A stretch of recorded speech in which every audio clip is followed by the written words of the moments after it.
NSAS protests in Nigeria has moved into end bad government protests all over the country, in Benin City, Lagos, Ibadan, and different cities in Nigeria.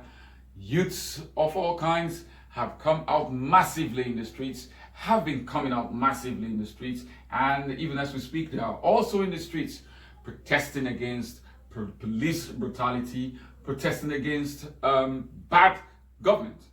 The protest started as NSAS, the Special Anti-Robbery Squad, that had been fingered or has been fingered in many quarters for their high-handedness and extrajudicial operations.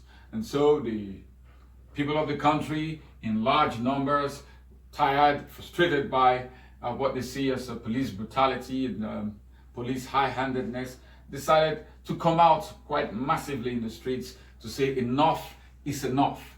And for weeks now, there have been massive protests all over the country.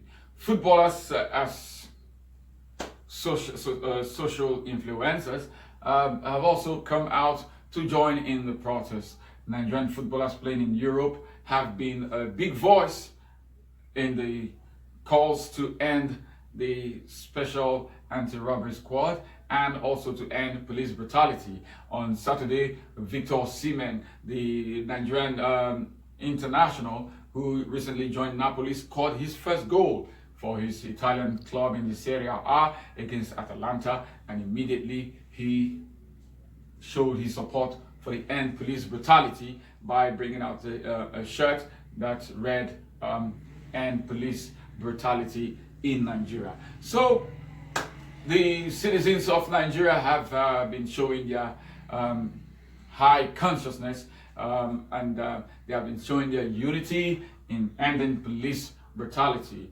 There have been reports, credible reports of how much people have unjustly suffered in the hands of the police.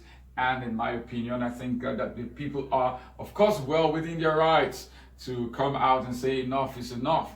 A lot of people have been harassed in my presence, harassed while going to work, harassed while coming from work, harassed for what they are putting on, harassed for the kind of phones that they have with them, you know. And sometimes I wonder, you know, it's like the police have become some kind of a fashion police, and you know that you can stop someone for even something as simple as the kind of hairstyle that he has, and then that becomes a problem for the person, you know. And I have also always wondered, you know, like, is it that we have a fashion police around, you know? So,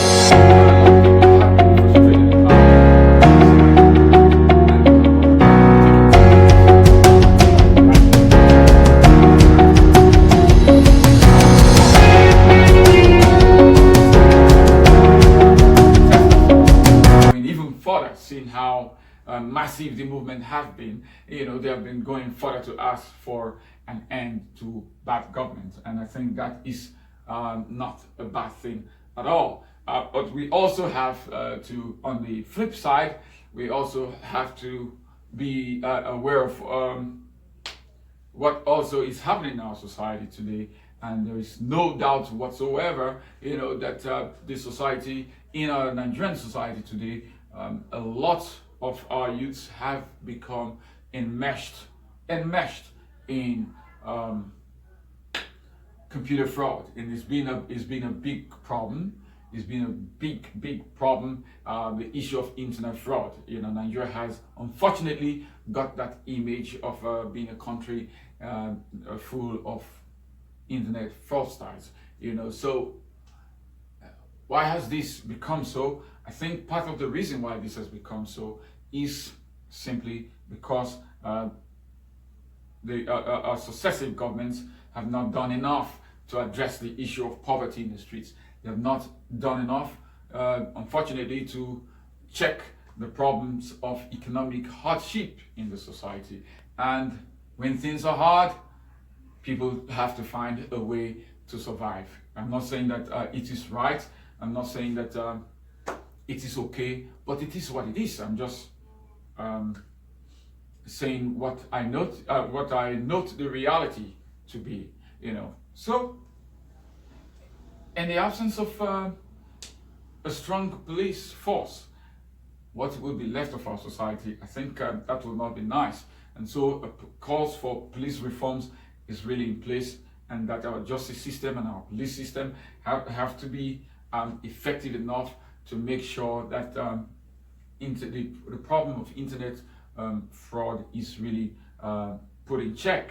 But also, and more importantly, for that to end, you and I know that for that to end, things have to get better in this country economically for a lot of people. Things have to get to a position where people will see it unimportant to engage, where youth will see it unimportant, unnecessary to engage in internet fraud in the high numbers in which a lot of people, a lot of youths today have got involved in it.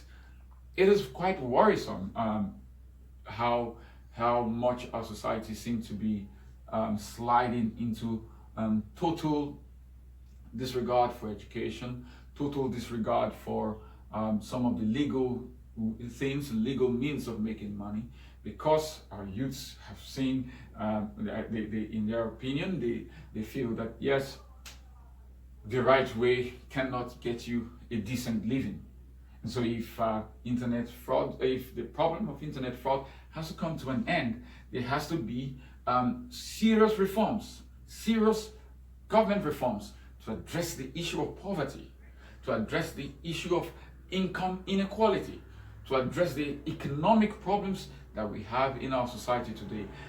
Without that, any attempts to end internet fraud would just be, peppering over the cracks, because it will not work, and people will always try to find a way to survive, as illegal as the means may be. For football today, I know that a lot of Nigerian players, young grassroots players, skillful, talented grassroots players who are very much interested in the game, have become disillusioned.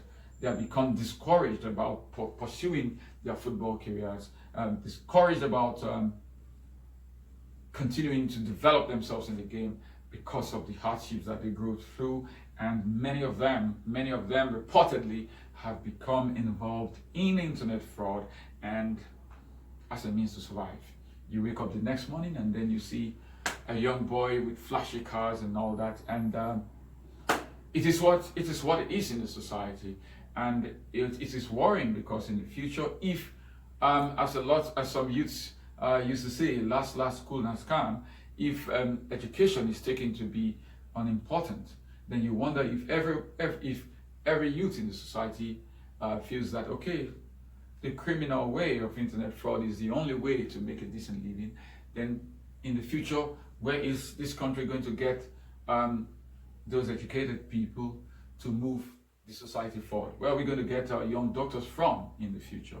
Where are we going to get where are we going to get good, talented footballers who will win honors for the country in the game of international football? If most of them or all of them are involved in internet fraud. So I think the country needs to do a serious soul searching, and that has to start from the top echelon of the power system in Nigeria. So it has to start from the government to do a lot to address the problems, the socio-economic problems in the country today. And if there are proper reforms to make sure that the police treat people with decency, while not taking their eyes off trying to put a halt to criminal activities, the government has to do a lot to make sure as well that youths continue to be encouraged to live a decent and proper life for the sake of the society. Otherwise, the way things are going, Nigeria may unfortunately turn into one of those failed states where people could come out in large numbers and make the country quite ungovernable for those in power. So the End SARS and the End Bad Government protest is a watershed moment in the country, and this calls for serious, like I said earlier, calls for serious soul searching, and hopefully the country will be, Nigeria will be better for it. Not saying that fair.